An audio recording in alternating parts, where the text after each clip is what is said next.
పార్టీలు సిద్ధమవుతున్నాయి. బీజేపీ కూడా ఆ దిశగా అడుగులు వేస్తోంది. రాష్ట్రంలో అధికార పార్టీ పనితీరు బాగాలేదని ప్రతిపక్షాలు కూడా సరైన విధంగా ప్రశ్నించడం లేదంటున్న బీజేపీ జాతీయ సీనియర్ నాయకులు పురిగల్ల రఘురాంతో మా ప్రతినిధి బ్రహ్మేంద్ర ఫేస్ టు ఫేస్. గారు పశ్చిమ గోదావరి జిల్లా భీమవరం ఆయన స్వస్థలం దగ్గర మనం ఉన్నాం. సార్, ముందుగా మీకు సంక్రాంతి శుభాకాంక్షలు. మీకు కూడా, మీ ఛానల్ కూడా, అందరికీ ప్రేక్షకులకి. ఓకే, అలాగే ఎన్నో సంవత్సరాలు, ఎన్నో దశాబ్దాల నుంచి పెండింగ్లో ఉన్న శ్రీరామ మందిరం ఈ నెల 22వ తారీఖున జై శ్రీరామ్ అంటూ కూడా మీ బీజేపీ గవర్నమెంట్ దాన్ని అందరి సహకారంతో చేస్తుంది. ఇది ఏ విధంగా చూడొచ్చు అంటారు? కోట్లాది హిందువుల మనోభావాలు అయోధ్యలో రామమందిర నిర్మాణం జరగాలని, అలాంటిది ఆ స్వప్నం ఏదైతే అందరికీ ఒక స్వప్నం ఇన్నేళ్ళు ఉన్నదో అది ఇవాళ సాకారం కాబోతుంది. కోర్టుల ద్వారా సమస్య సామరస్యంగా పరిష్కారమైంది. నరేంద్ర మోడీ గారి నాయకత్వంలో దేశం ముందుకెళ్తోంది. ప్రపంచ దేశాల్లో ఇవాళ అతి ప్రధానమైనటువంటి ఆర్థిక రంగంగా భారతదేశం 3వ స్థానంలో వచ్చింది. దాని పర్యవసానంలో భాగంగా హిందువుల మనోభావం, ఆరాధ్య దైవం హిందువులకి రాముల వారు. అలాంటి రాముడి యొక్క ఆలయ నిర్మాణం మనం 500 సంవత్సరాల నుంచి కట్టుకోలేకపోతున్నాం. ఇవాళ అయోధ్యలో ఆయన పరిపాలించిన ప్రాంతాన్ని మరి రేపు 22వ తారీఖున నరేంద్ర మోడీ గారు ప్రధానమంత్రిగా ఆలయ ప్రతిష్టను, అంటే రాముల వారి విగ్రహ ప్రతిష్టను చేయబోతున్నారు. ఇది చాలా చాలా సంతోషం. హిందువులకే కాదు, ప్రతి భారతీయుడికి గర్వించదగ్గ విషయం ఇది. ఇలాంటి కార్యక్రమం మరి నరేంద్ర మోడీ గారు ప్రధానమంత్రిగా ఉండగా జరగడం మనందరికీ సంతోషం. ప్రపంచంలో ప్రతి హిందువు గర్విస్తున్నాడు ఇవాళ. కానీ కాంగ్రెస్ గవర్నమెంట్ ఇదంతా ఓటు బ్యాంక్ రాజకీయం. 2 monthsలో ఎలక్షన్స్ ఉండగా ఇప్పుడు దాన్ని లాంచ్ చేయడం అన్నది ఓటు రాజకీయమేనట. ఇక్కడ ఓటు సంబంధం లేదు. ప్రభుత్వము అక్కడ ట్రస్టు సుప్రీంకోర్టు తీర్పు మేరకు ఇది ఒక సుప్రీంకోర్టు తీర్పు మేరకు ఈ యొక్క ఆలయ నిర్మాణం జరుగుతోంది. ఆలయ నిర్మాణం ప్రధానమంత్రిగా, దేశ ప్రధాని కాబట్టి ఆయన శంకుస్థాపనకి ట్రస్ట్ పిలిచింది. ఆయన శంకుస్థాపన అది చేస్తున్నారు, విగ్రహ ప్రతిష్ఠ కార్యక్రమం.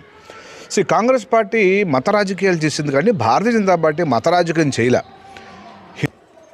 అలాగే 2 monthsలో ఎలక్షన్స్ రాబోతున్నాయి, సార్వత్రిక ఎన్నికలు. ఇప్పుడు బీజేపీ ఏ గట్టు మీద ఉన్నట్టు మన స్టేట్ గవర్నమెంట్, మన ఆంధ్రప్రదేశ్లో ఇటు జనసేన, టీడీపీ ఆల్రెడీ టైఅప్లో ఉన్నాయి. ఇప్పుడు బీజేపీది ఎటు? భారతీయ జనతా పార్టీ మొదటి నుంచి కూడా రాష్ట్రంలో ఒక బలమైనటువంటి శక్తిగా ఎదగాలని కోరుకుంటుంది. అదేవిధంగా పనిచేస్తున్నాము.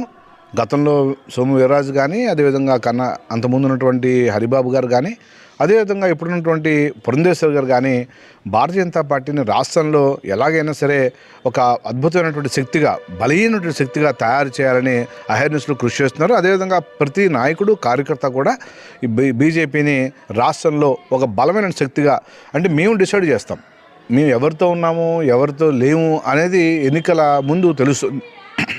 అయితే ఇప్పుడున్న సమస్య ఏంటంటే రాష్ట్రంలో అరాచక పాలన సాగుతోంది.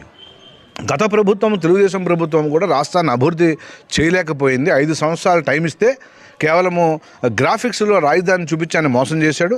జగన్మోహన్ రెడ్డి 3 రాజధానులను మోసం చేశాడు. ఇద్దరు మోసగాళ్లే, ఒక పెద్ద మోసగాడు, ఒక చిన్న మోసగాడు. ఈ ఇద్దరిని కాదని నరేంద్ర మోడీ ఇవాళ పంచాయతీలకు నేరుగా నిధులు, ఎయిర్పోర్ట్లు, రాష్ట్రంలో 8 ఎయిర్పోర్ట్లు కట్టడము, అదేవిధంగా మనం పరిపాలించుకునే ప్రభుత్వం కావాలంటే బీజేపీ రావాలి, ఆ రాష్ట్రంలో కూడా భారీ తప్పటి రావాలని కోరుకుంటున్నాం. పొత్తులు, గిత్తులు, ఎత్తులు ఎలక్షన్ తర్వాత చూద్దాం, ఎన్నికల ముందు చూద్దాం. అంటే ఇప్పుడు ఇది ఇండివిజువల్గా పోటీ చేస్తుందంటారా బీజేపీ? అలా చేయడం వల్ల మళ్ళీ ఓటు బ్యాంక్ చీలిపి మళ్ళీ జగన్ ప్రభుత్వమే వస్తుంది. మీరు అన్నట్టుగా జగన్ ప్రభుత్వం అసలు బాగోలేదు పరిపాలన అంటున్నారు. మరి ఇది ఏ విధంగా? ఓట్లు చీలిపోవడము అనేది ఎన్నికల సమయంలో జరిగే ప్రక్రియ. కొంతమంది ఓట్లు చీలకుండా చూస్తాం. ఓట్లు మేమే రావాలనుకుంటున్నాం అధికారంలోకి. ఆంధ్రప్రదేశ్లో జనసేన మాతో ఉంటే వాళ్ళు అధికారంలోకి ఉంటారు, మాతో పాటు. వాళ్ళు మాతో లేకపోతే మేము అధికారంలోకి వస్తాం. రాష్ట్రంలో అధికారం రావడమే భారతీయ జనతా పార్టీ లక్ష్యము. దాని విధంగానే పనిచేస్తుంది. అవినీతి రాజకీయాలని దూరం పెట్టాలా, ప్రజల ప్రభుత్వాన్ని తీసుకురావాలి, రామరాజ్యం రావాలి అంటే బీజేపీ రావాలి. ఇప్పుడు మీరు చెప్పేది మామూలుగా ఇంకో రకంగా జగన్ ప్రభుత్వానికే సపోర్ట్గా కనపడుతుంది ప్రజలకు కూడా. జగన్ మీద రోజు విమర్శనాస్త్రాలు చేస్తూనే ఉన్నాం. జగన్ పరిపాలన బాగోదు. ఇప్పుడు మీకు కూడా చెప్పిన జగన్ అసలు 5 ఏళ్లలో పరిపాలన లేదు, అడ్మినిస్ట్రేషన్ జీరో ఆంధ్రప్రదేశ్లో.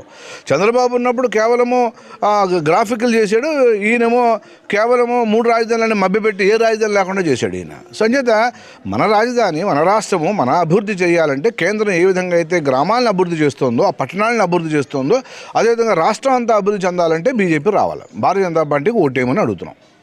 రఘురామకృష్ణరాజు గారు నిన్న భీమవరం ఎంటర్ అయ్యారు. ఇప్పుడు ఆయన రాజకీయంగా బీజేపీకి ఏమైనా వచ్చే అవకాశం ఉందంట? తెలియదు, ఆయన 3 పార్టీలతో టచ్లో ఉన్నారని చెప్తున్నారు. ఢిల్లీలో మాతో కూడా టచ్లో ఉంటారు. ఆయన తెలుగుదేశం టికెట్ ఇస్తుందా లేకపోతే కనుక జనసేనలో పోటీ చేస్తారా అనేది ఆయన వ్యక్తిగత ఇష్టం కాబట్టి చూద్దాం ఏమైతే పరిణామాలు జరుగుతాయో. సంతోషం ఆయన జిల్లాకు రావడం, ఎంపీగా 4 ఏళ్ళు 3 ఏళ్ళు దూరం అయ్యారు. ప్రభుత్వం మూలాన్ని ఇవాళ రాష్ట్రానికి రావడం మంచిది, మన ఆయనకు ఓన్ కాన్స్టిట్యున్సీకి రావడం మంచిది. ఇప్పుడు వచ్చే ఎన్నికల్లో బీజేపీ హ్యాట్రిక్ సాధించే అవకాశం ఎంతవరకు ఉందంట? ఖచ్చితంగా మంచి ప్రశ్న. నరేంద్ర మోడీ 3వసారి హ్యాట్రిక్ దశగా ఉన్నాడు. హ్యాట్రిక్ 100% 350 సీట్ల పైచలకు వస్తాయి.